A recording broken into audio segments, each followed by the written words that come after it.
Hey everybody, I'm Captain Zach from Daytona, and today I'm going to show you 2 easy ways to tie your fenders without using your cleats. Let's get into it. So you may be asking yourself, well, what is a fender? So a fender is one of these air-filled devices that you hang alongside your hull to protect your boat from banging up against the dock or any other boat that you're rafted up next to. They come in all different shapes and sizes depending on what hull structure you have, so you can consult anybody at one of your marine stores locally and they'd be able to help you out in that decision. But it's always a good thing to know how to tie them up properly so that you look professional and you keep your investment protected. So you may be thinking, well, why can't I just tie up my fenders to the cleats that are on the boat? And I got a couple of good reasons to avoid this. First of all, your cleats typically aren't in an optimal space for you to tie up your fenders. I'm going to use a pontoon boat as an example. Typically pontoon boats have their cleats all the way forward and stern of the boat, and that's not really a good spot to place your fenders if you want more protection in the middle for if you were going to rub up against the dock or wherever you were tied up to.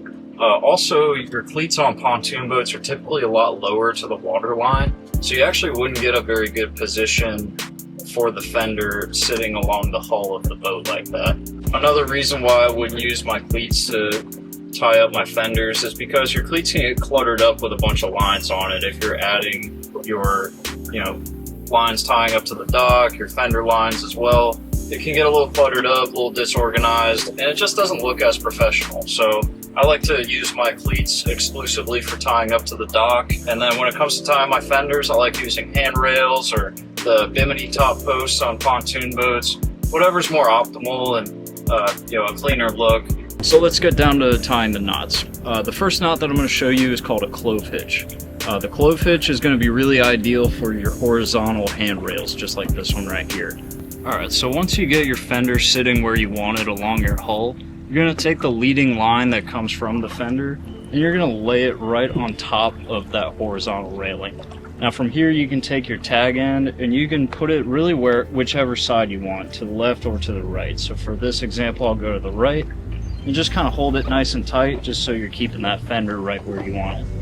And from here you can kind of pull the line over to the left or the opposite side that you went the first time. And you'll take your tag end and go back underneath the railing and go right into this little hole that you just made for yourself.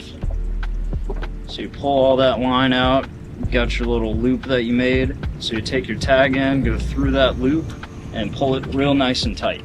And from there you have your clove hitch. This isn't going to go anywhere. It's real nice and snug, very easy to do. Alright, so now let's talk about the knot that you're going to use on your vertical post. So this is going to be the one that you're also going to want to use on the bimini top post on your pontoon boats, or any end of a long horizontal handrail. If you don't have a good spot to put that clove hitch in the middle of the horizontal, you can use the end like I am here on Blackjack. So to do the double half hitch, you're going to have your fender land right on the hull where it seems most effective for you, and you're going to take your tag end and just go around this vertical post that you have for yourself. Once you have that end in your hand and everything's pulled through around that post, you'll take your tag end. It's going to hang right over top of the leading line to your fender. From there you've got a little opening right here, and that's where all of your excess is going to get pulled through. So the tag end's just going right through that hole, and once you tighten it down, that is the first of the double half hitch. So we're going to be doing that a second time.